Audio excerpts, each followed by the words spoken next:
Welcome to the Slop Temple. We pray this video helps. You start by powering the Nest Audio and opening the app on your iPhone. Make sure Bluetooth and Wi-Fi are enabled because the device needs both for initial setup.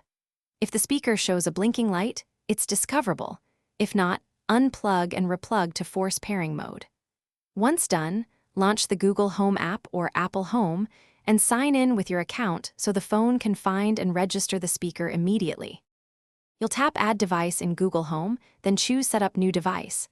The app listens for the Nest Audio over Bluetooth. When prompted, allow Bluetooth and location so discovery works. This is why those permissions matter. You'll hear a confirmation tone from the speaker. Confirm it on screen. Next, pick your Wi-Fi network and enter its password so the Nest joins your home network. Finally, assign a room and a clarifying name to keep voice controls organized. You finish by completing voice match and connecting any music services you want to use.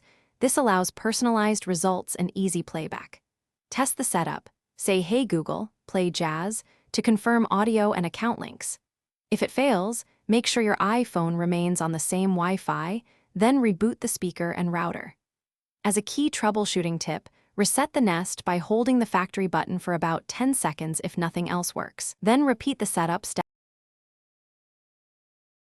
Thanks for watching. Consider subscribing if we helped you.